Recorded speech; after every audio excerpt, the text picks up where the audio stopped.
Hey Shinobis. Good evening. வீடியோவில் முதல்ல அவர் என்ன சொல்ல வரான்னு எல்லாருக்கும் புரிஞ்சிருக்குன்னு நினைக்கிறேன். இல்லைன்னா போய் பாருங்க அந்த வீடியோவை. அவர் சொல்ற ஒரு விஷயம் கரெக்ட் தான். பியரையும் ஆம்பளையும் வந்து விட்டு போனா நாங்கள் வந்து பியரை சூஸ் பண்ணிப்போம் அப்படின்ற மாதிரி ஒரு ட்ரெண்ட் வந்து போயிட்டு இருக்கு.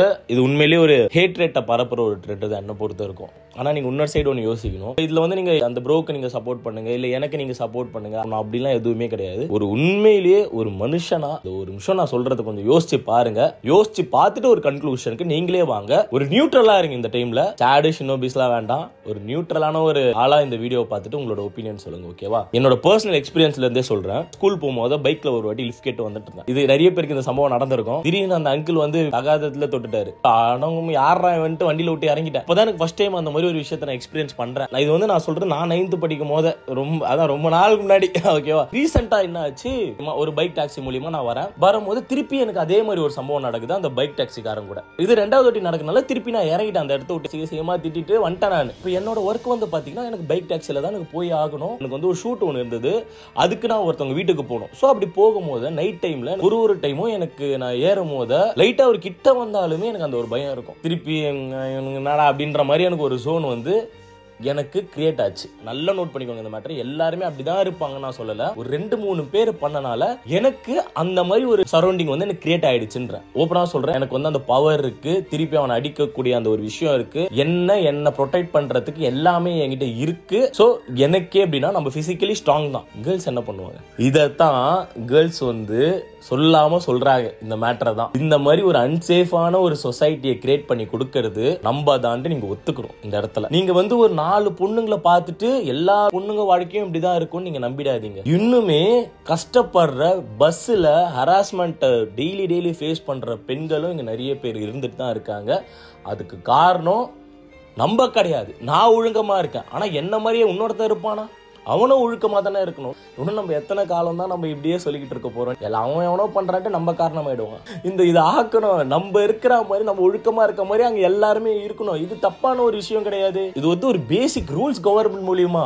அவ்வளவு சீக்கிரம் ஒரு பொண்ணு மேல எவனும் கை வைக்க கூடாது, ஹராஸ்மெண்ட் பண்ணக்கூடாது. அதே மாதிரி பொண்ணுங்க அவ்வளவு சீக்கிரம் ஒரு ஆம்பளைங்களையும் அவங்க வந்து தப்பான ஒரு இடத்துல கை வைக்க கூட ஹராஸ்மெண்ட் பண்ணக்கூடாது. இதெல்லாம் வந்து பேசிக் ரூல்ஸ். இதுவே இங்க நடக்கிறது இல்லையே. யார் அதிகமா இருக்கிறாங்கன்னு பாத்தீங்கன்னா அது ஒத்துக்குன்னு தான் ஆகணும். இதுல வந்து இல்ல ப்ரோ, இல்ல ஒத்துன்னு தான் ப்ரோ ஆகணும். உண்மையிலேயே ப்ரோ நீ கொஞ்சம் புரிஞ்சு பாரு ப்ரோ. நீ சிம்பிளா நான் சொல்றேன், உங்க வீட்டுல இருக்கிற பெண்கள் கிட்ட போய் நீங்க கேட்டு பாருங்க. அவங்க ஒரு நாளைக்கு எவ்வளவு விஷயத்தை ஃபேஸ் பண்றாங்கன்னு.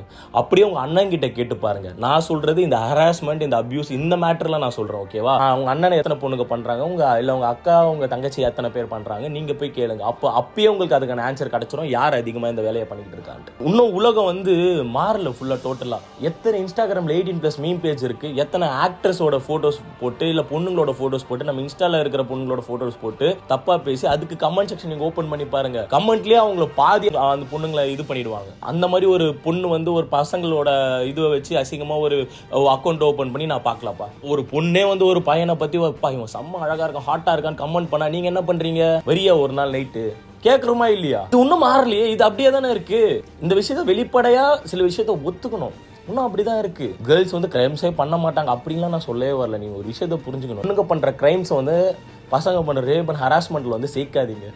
கிரைம் வேற, ரேப் அண்ட் ஹராஸ்மெண்ட் வேற. நான் ஏன் இந்த விஷயத்த நான் இப்ப இன்னைக்கு நான் எடுத்து பேசுறேன்னா, உனக்கே ஒரு நாள் வந்து கேர்ள் பேபி பிறந்தாலும் அவளை நீ வளர்க்கும் போது உனக்கு அந்த கஷ்டம் தெரியும். இப்போ உனக்கு தெரியவே தெரியாது. ஒண்ணுமே சில விஷயம்லாம் மாறாம தான் இருக்கு. அதுக்குன்னு இந்த மாதிரி ட்ரெண்ட் கிரியேட் பண்றதும் வந்து நான் சரின்னு நான் சொல்ல மாட்டேன். இதுல நான் ஒரே ஒரு விஷயம் என்ன சொல்ல வரேன்னா, நம்ம யாரையும் பொண்ணுங்களை சேஃப் பண்ண வேணாம், உன் பொண்ணுங்களை ப்ரொடெக்ட் பண்ண வேண்டிய அவசியம் நம்மளுக்கு இல்லை. கவர்மெண்ட் என்ன ரூல்ஸ் இருக்கோ அதுபடி நம்மளுக்கே ஒழுங்கா இருந்துட்டு எது தப்போ அதை பண்ணக்கூடாதுன்னு இருந்துட்டாலே பாதி கிரைம்ஸ் வந்து குறைஞ்சிரும். அதே மாதிரி அவங்க லைஃபை பார்த்துப்பாங்க. அவ்வளவுதான். நம்ம வந்து அங்க ரொம்ப உழுந்து வாரலாம் வேணாம்.